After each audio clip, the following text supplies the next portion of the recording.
Michigan stumbles their way to 2-0 in the Big Ten. What looked like a very dominant performance in the first half. This was a true tale of two halves as they looked just awful once again in the second half, and but they get out with a win. So Michigan is 2-0. Brant, your thoughts on the current state of this football team? Dave, let me start with a YouTube comment from last week.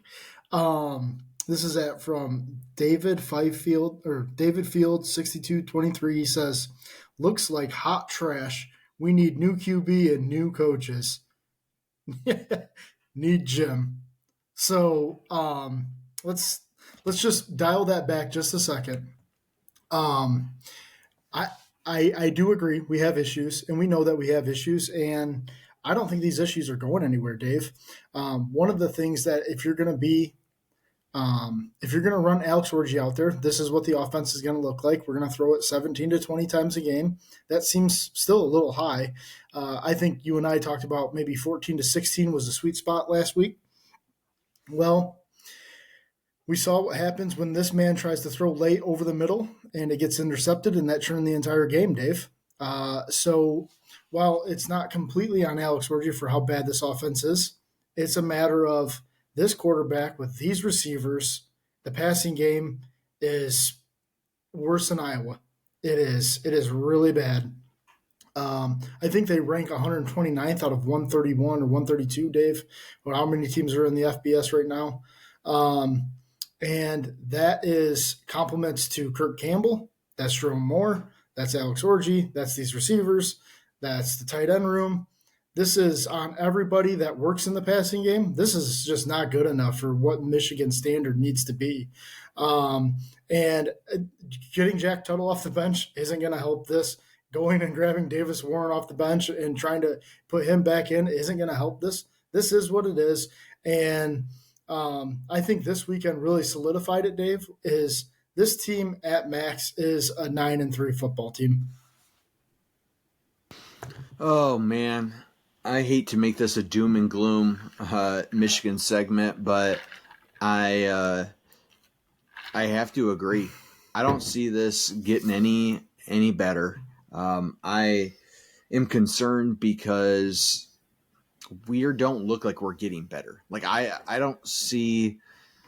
I've seen improvements at times. I've seen glimpses of improvements, but the second half woes and the lack of adjustments, the lack of just juice that this team has, I'm not expecting much more than this. And I'm kind of hit that point of the season where I'm with you. It kind of just, it is what it is. And truthfully, you're a middle of the Big Ten team. I think you are fortunate to only have one loss right now.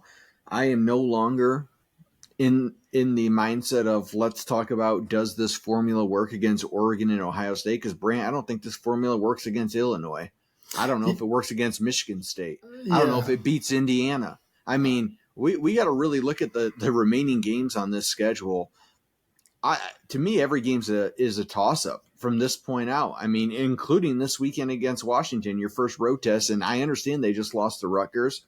I don't have confidence in this team that if they get down by a score or 10 points, you might as well just wrap it up, because they don't have the discipline to move the football. They are doing their defenses no favors, and I'm not feeling terribly optimistic, Brant. Dave, after 2021 playoff game, Michigan, Georgia, we came on here and we told everyone Michigan is playing a different sport, and most 97% of college football teams are playing a different sport than Georgia, Alabama, Texas now.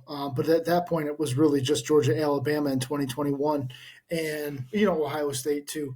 It looks like maybe this is a little bit of a different ball game when you watch Georgia, Alabama on that Saturday night, and you think, man, the line for Michigan against one of those two teams is probably in the 20s.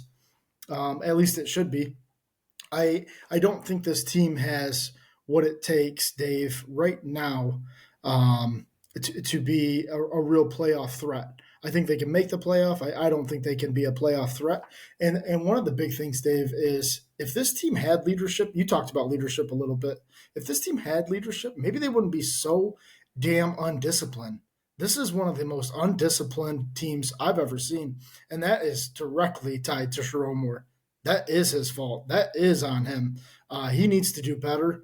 And I know this this was a topic of conversation about him being more himself than Jim Harbaugh.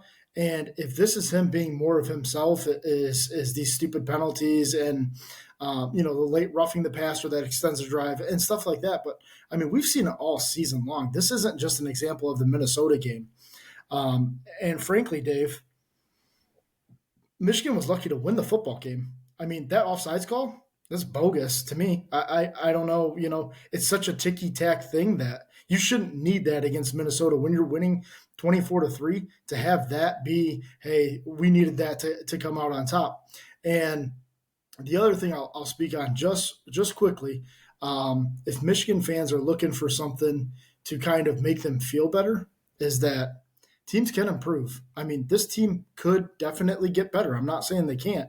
However, when you look at what it's going to take to get where we need to go, to get to the Georgia level, to get to the Alabama level, it's going to take a much better quarterback, and we don't have that on the roster right now. So you need to temper your expectations for that, Dave. Well, that was the question I wanted to ask you tonight was, I mean, I feel like we keep talking about you mentioned the Georgia, the Alabama, the Texas brand of football. I just don't even think it's close. My question was going to be to you is, where do you put percentage-wise right now as it stands today after this game at Minnesota, Michigan's ability to make the 12-team college football playoff? Where do you put that at? I think it's squarely at 25%. I only say that because I think you have a 50-50 chance of beating Oregon. You have about a 10 to 15% chance to beat Ohio State. And you have about 50 to 60% coin flip games after that. Illinois, Michigan State, you hit on it. I mean, I would say Northwestern's the only gimme on the schedule, but I don't know, Dave. Like, I feel like if you got in a muck it up type of game and Alex Orji fumbles the ball a couple times, and that's all it takes, man. Like, that's all it takes for this team to lose a football game. And I would hate to see this team get down 10 points. I couldn't even imagine them getting down 14 points.